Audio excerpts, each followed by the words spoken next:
সাবেক ফুটবলার এবং ঢাকা মহানগর উত্তর বিএনপির আহ্বায়ক আমিনুল হক এক সাক্ষাৎকারে বলেন, স্বৈরাচারের পতনের মূল রূপকার ছিলেন আমাদের বিএনপির ভারপ্রাপ্ত চেয়ারম্যান তারেক রহমান। তার মতে 17 বছরের সংগ্রামের সফলতা ছিল বাংলাদেশের জুলাই এবং আগস্টের গণঅভ্যুত্থান, যা বাংলাদেশের গণতন্ত্র পুনরুদ্ধারের পথে এক গুরুত্বপূর্ণ মাইল ফলক।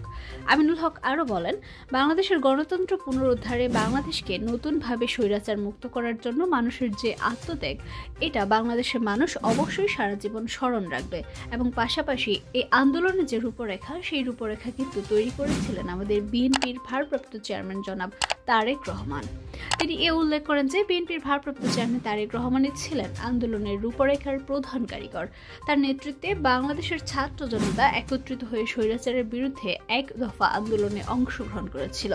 ঢাকা মহানগর উত্তর বিএনপির আহ্বায়ক তার দলের কর্মকাণ্ডের বিষয়ে জানান, আমরা 71টি ওয়ার্ডের কাউন্সিলের মাধ্যমে দলের কার্যক্রম চালিয়েছি। এতে অনেক চড়াই উতরাই, গ্রেফতার এবং মামলার মধ্য দিয়ে আমরা সংগ্রাম চালিয়ে গেছি।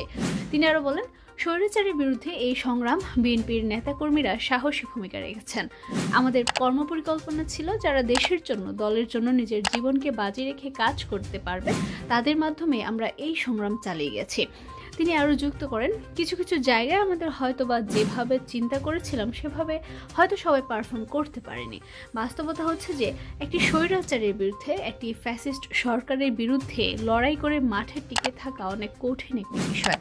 তারপরও বিএনপির ভারপ্রাপ্ত চেয়ারম্যান তারেক রহমানের নেতৃত্বে বাংলাদেশ জাতীয়তাবাদী দলের প্রত্যেকটি নেতাকর্মী রাজপথে সাহসী ভূমিকা রেখে 28 অক্টোবর থেকে 5 আগস্ট পর্যন্ত যেভাবে ছাত্র জনতার মাঝখানে আমাদের বাংলাদেশের জাতীয়তাবাদী দলের প্রত্যেকটি নেতাকর্মীরা সারা বাংলাদেশের প্রত্যেকটি অঞ্চল এবং ঢাকা মহানগরীতে যেভাবে নিজের জীবনকে বাজি রেখে কাজ করেছে, সাহসিকতার সাথে আমাদের সকলকে ঐক্যবদ্ধ রেখে কাজ করেছে, এই বিষয়টি আমাদের কাছে মনে হয় যে এটি অত্যন্ত গুরুত্বপূর্ণ অধ্যায় ছিল আমাদের বাংলাদেশের ইতিহাসের জন্য।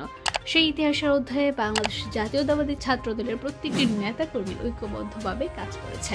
আমিনুল হক বলেন, 20 জুলাই রাতে আমাদের গ্রেফতার করা হয়েছিল এবং এরপর আমাদের উপর মানসিক ও শারীরিক নির্যাতন করা হয়েছিল। স্বৈরাচারের পেটোয়া পুলিশ ডিবি প্রধান হারুন, তারা যখন আমাদেরকে গ্রেফতার করেছে, আমার সাথে আমাদের অনেক সিনিয়র নেতাকর্মীদেরও গ্রেফতার করেছে এবং সেই গ্রেফতারের পর থেকে আমাদের উপরে মানসিকভাবে, শারীরিকভাবে নির্যাতন করেছে।